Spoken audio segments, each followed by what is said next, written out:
Alright, it's recording. Alright. Cool. So, hi. Alright, we are testing out the new Nikon camera that I recently acquired. Testing it out in video mode. We're planning on interviewing my father's father, my grandfather, Sanford. That's not me. I'm the father. He's the first father. Father. My father's father. His father's father. I'm just the father. Yep, so we're in the basement of the sound room we built here about 11 years ago. And we're just going to ask some questions and see what happens here. Fire away. Alright, cool. I'll try to be honest. Alright, Pop. So tell me about growing up in New York City. Okay. Well, let's see. Of course, I don't remember much about my first years of life, but I do remember going to PS-28. It was a grammar school. And it was called the Wright Brothers School, PS-28. It was up on Amsterdam Avenue on 155th Street, at about the highest point of Manhattan.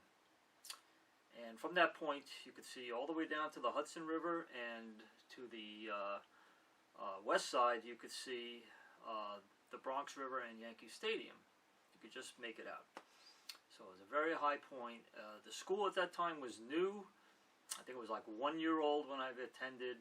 In probably 1960, I started first grade there, and I remember getting on the bus, and it was pretty scary, because I was, away from my mom, away from my dad for 6 solid hours. There was no respite, and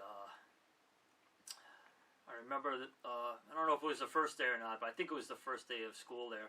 And it was a pouring rain day, and we were all standing there with these stinky new raincoats on. Everybody, all the kids had raincoats. And I remember we were all huddled together in the lobby. There was a main lobby with the giant mosaic. I still remember that well. And the school was beautiful. It was brand new at the time. Now it's 2018. It's 50 years, more than 50 years, almost 60 years later. So that school, I believe it's still there. It's called the Wright Brothers School, and got a lot of memories. I went from 1 through 6 grades there. Funny thing, there was actually a famous person in my classes when I was a young boy. His name was Freddie Prinz. He was the star of Chico and the Man. And Freddie was actually one of my best friends for a while when we were youngsters. He's not around today. You could look him up on your own, but he was a big star on television.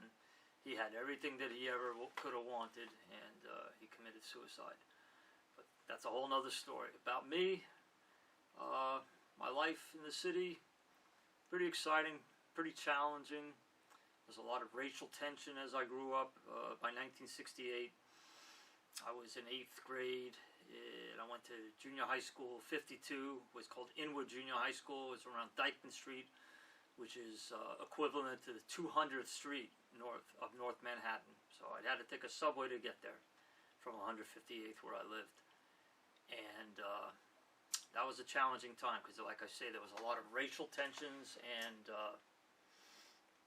it was just kind of tough. I went through some changes there.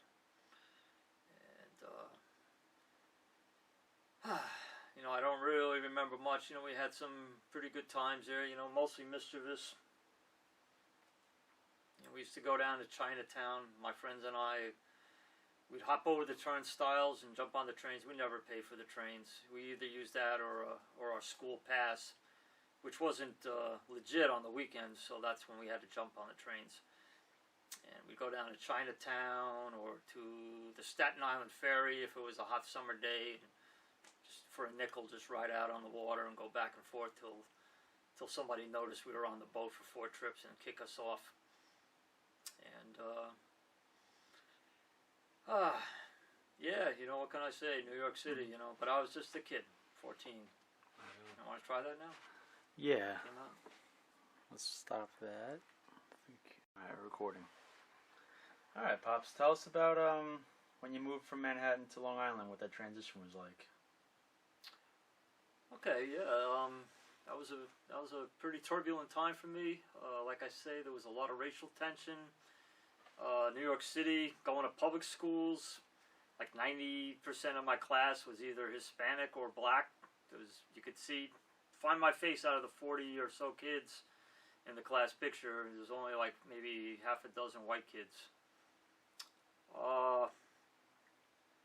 We moved to Long Island, to Port Washington in 1969, and I remember I was kind of happy, apprehensive, a little scared, but I was glad to be getting out of the city because things were getting rough there. Things were rough. We moved to Port Washington, and I started high school. Just no break. Went right to about the time we moved. About a week or two later, we began high school, 10th grade, and of course, I didn't know a soul. Didn't know anybody. I waited for a bus stop at the junior high school down the street on my street, and didn't know anybody. I just kept to myself. I was like, whatever.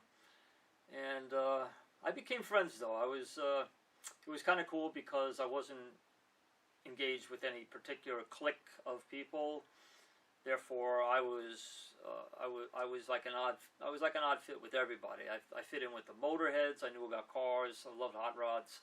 I fit in with the jocks because one of my best friends was Kevin Bagnato. He was a wide receiver on the Port Washington Vikings football team.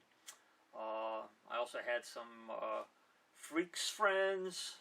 These were the guys, the pioneers of smoking marijuana and hashish and whatever else. And yeah, it was strange. Like, I came from New York City, kind of like slick back hair. Didn't look like I fit in with the freaks, the hippies, and but I embraced that culture as soon as I was introduced to it. I liked the idea of, at that time, I liked the idea of getting high, and I thought, yeah, this is cool. And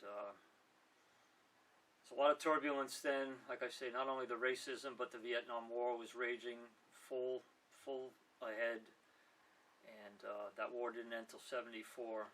So it was like 1969. It was really in the epicenter of that timeline, and we didn't believe in our parents and their generation. We thought these guys are ignorant, therefore whatever they tell us to do is bullshit.